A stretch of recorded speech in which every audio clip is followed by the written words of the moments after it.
The first question is always, what's a Mandalorian? Unless you're talking specifically to a Star Wars fan.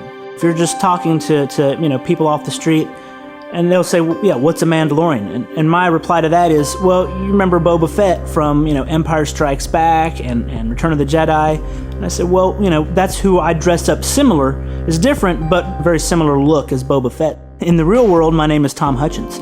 Most people know me as Mandalore The Uniter, which is my Mandalorian character's name. Mandalorian Mercs can be classified as a fan/costuming organization.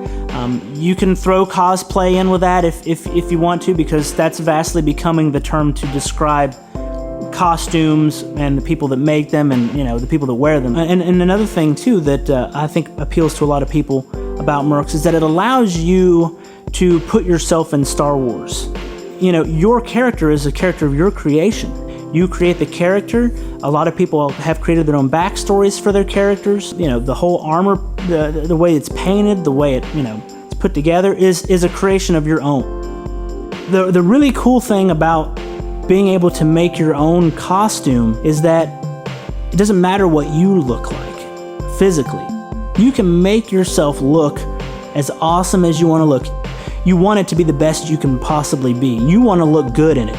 And I'm not the smallest guy in the world, I'm 210 pounds and less than 6 feet.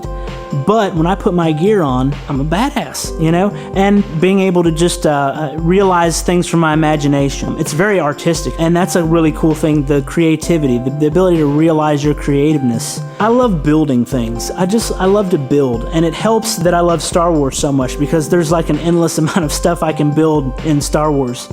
Star Wars has been a very huge positive impact on my life. Pretty much from the first time I saw it sitting in the theater when I was 4 watching Return of the Jedi.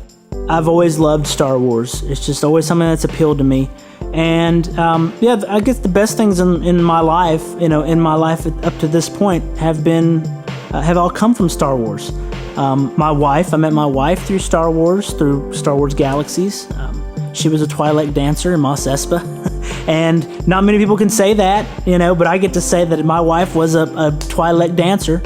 And then, of course, I've got Mercs. Mercs is probably my greatest accomplishment in life that has come from Star Wars. So, the big things that have been, such a huge part of my life and are still a huge part of my life, I have to thank Star Wars for that, because if Star Wars wasn't here, I probably wouldn't have my lovely wife. I wouldn't be dressing up in, awesome armor. I wouldn't have people, awesome people all around the world that I get to contact and communicate with and troop with and do charity. The charity work wouldn't be there like it is. I mean, there's so many great aspects of my life that I can attribute to Star Wars, and I can thank George Lucas a lot for that. Thanks George for Star Wars.